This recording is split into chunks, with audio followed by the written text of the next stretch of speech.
The marching orders have been given for disclosure. Start pushing. Get it to happen inside the government, says Representative Burlison. Now, I covered this yesterday on the mega kind of episode that I did yesterday when we were kind of going over the press conference that happened. For those of you who aren't aware, James Fox was true to his word, had the press conference about the 1996 Virginia case that happened in Brazil, had some of the doctors there, had an ex-military pilot there to talk about it. There were various witnesses. Jacques Vallée came out, said some things as well. And it was a lot of confirmations, stories, and accounts, alleged accounts of things that happened. So one of those things that I covered while we were going over it was I had said someone's got to be there from the government to hear this stuff.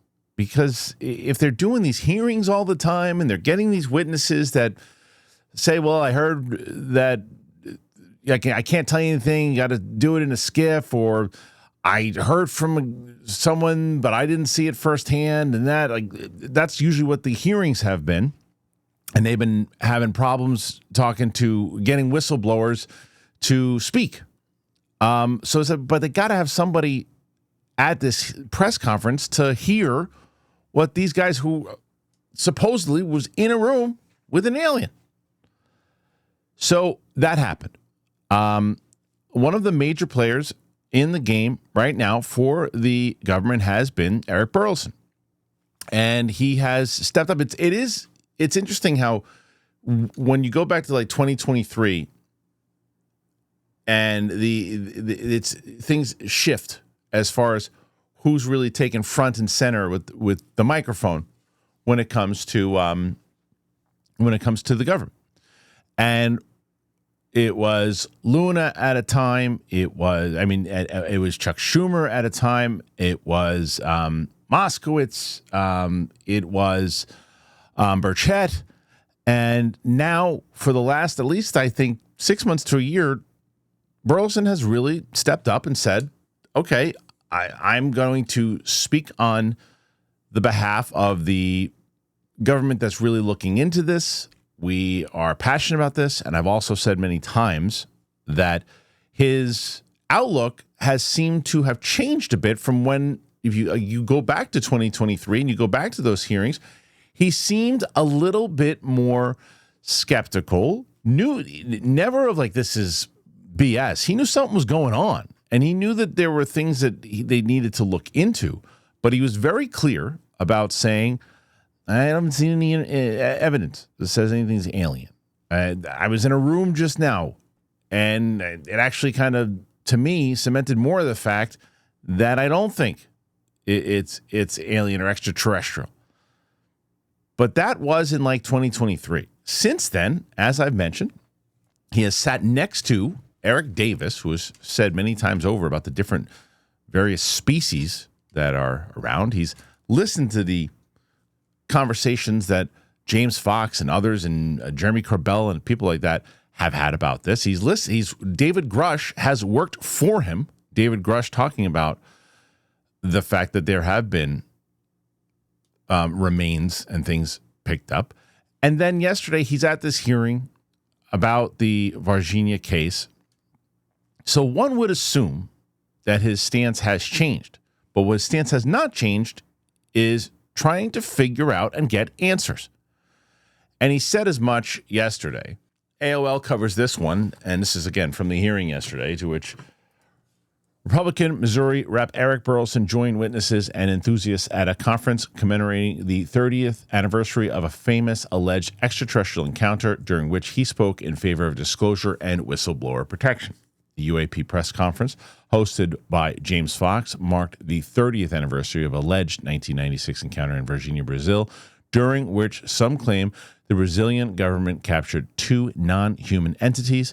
Burlison advocated during the conference for two pieces of legislation that says he will improve transparency on the issue and encourage further witnesses to come forward. This is once and more compelling first-person narratives, Burlison told the Daily Rockefeller News Foundation during the conference. I'm looking forward to actually getting my hands on any kind of real physical evidence, whether that's material evidence or biological samples, maybe from the corpse. At the end of the day, I remain skeptical, okay? This gives a bit of an answer to what I said before, until I get my hands on physical evidence.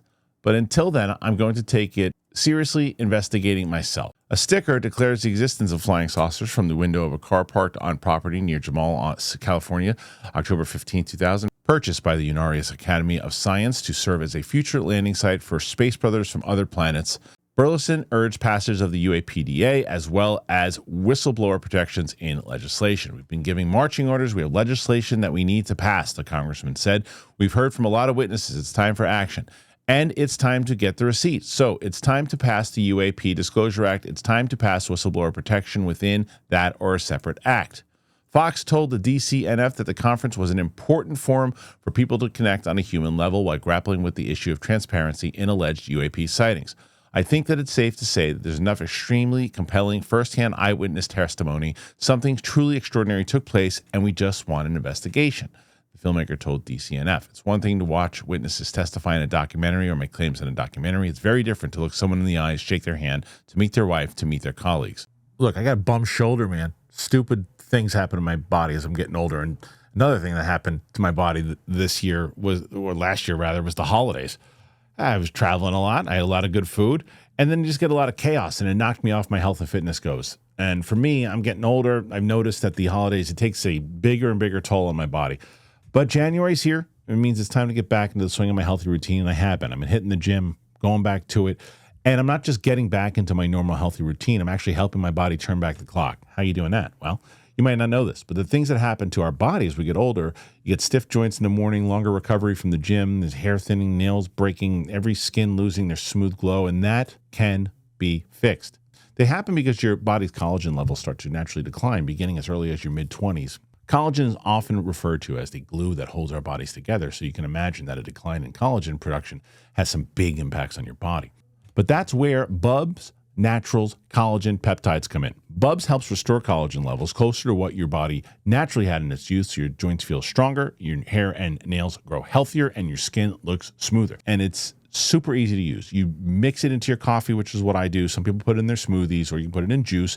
It's tasteless, it's odorless, and it dissolves instantly. There's no clumps, no weird aftertaste. What makes it different is the brand is a tribute to former Navy SEAL Glenn Bub Doherty, a national hero who gave his life saving Americans in Libya. Glenn's call sign was Bub, and he was the kind of guy who always pushed for self-improvement and helped everyone around him. That DNA is woven into the brand, and to honor him, Bubs donates 10% of all profits to charities, starting with the Glenn Doherty Memorial Foundation. On top of that, Bubs is built to the highest standard, no junk, zero sugars, sweeteners, or fillers. It's third-party tested, NSF certified for sport, Whole30 approved, and sustainably sourced from grass-fed pasture-raised cattle. Trusted by over 100,000 customers, it was named Best Collagen 2024 by Health.com. Live better longer. For a limited time only, our listeners will get 20% off at Bubs Naturals by using that code DTE at checkout. Just head to BUBSnaturals.com. Use that code DTE. You're all set. You're going to purchase. They're going to say, where'd you hear about us? Please support our show and tell them DTE, Kristian Harloff, sent you. Okay, so Burlison kind of gave an answer to my question a little bit there. He says he's still skeptical, which I think is fair. I think anybody should be skeptical. We don't have any.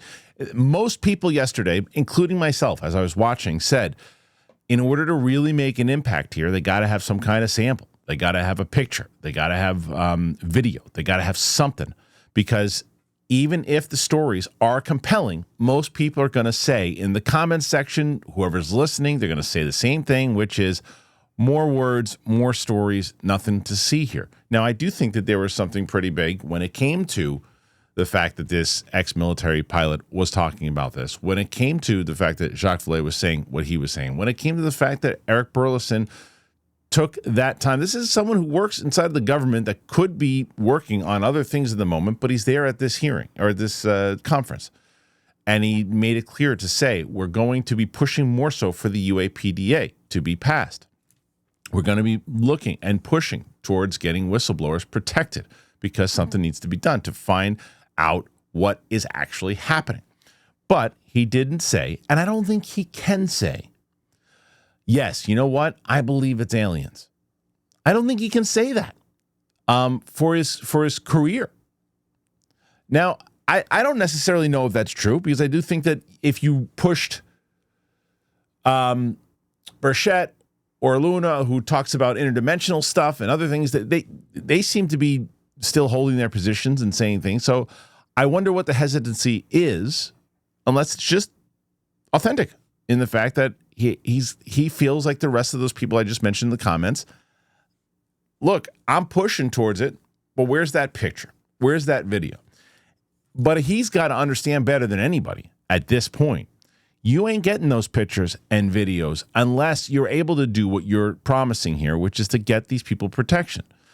And I know it's frustrating for them when they try to get these people at the hearings and they can't do it because whether it's, again, a Lakatsky who apparently he doesn't want or doesn't think that they need, rather, you've got Jay Stratton, you've got all these other people. To me, Lakatsky is one who's talked about touching the hull of a ship, and doing that under testimony is, yes, a press conference is great, but what happened? What did we say though yesterday on this video? You knew it was coming. Nobody outside the regular cast of characters, nobody covered that press conference. Yes, everybody inside of this community covered it. Sure, News Nation covered it. I covered it. Vetted covered it. You get Pavel covered it, and Weaponized probably doing more extensive stuff on it. Everybody inside of the community, and I'm just mentioning a handful of people that I know. There's tons of people inside of the community that were covering this and posting about it. All the people on Twitter posting on it, whether UAP Reporting Center, UAP James, UFO Joe, everybody. That's what everybody was doing inside of the community. You knew that they were going to. It was the big story for this community. But the way this pushes forward and keeps on moving is the way that it pushed forward and got more people during 2023 because everybody was covering it. When the thing happened recently on the last hearing, to be honest, about the potential UFO that hit something and moved forward or whatever, or age of disclosure, that got major coverage from everybody. Age of disclosure got the kind of coverage because of who was involved. Dan Farah, who has done movies and produced movies with Spielberg and other things, is a big player in the game, and his publicists are good enough to get him on every big show. Bill Maher was talking about it. These other things are talking about it.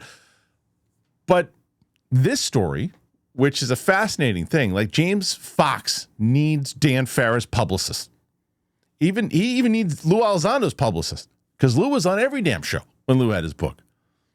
And that's what you need, though. You need mass coverage on this stuff. And I know you guys, a lot of you don't agree with me on that and think like, the mainstream media it's biased and it's corrupt, and you're right.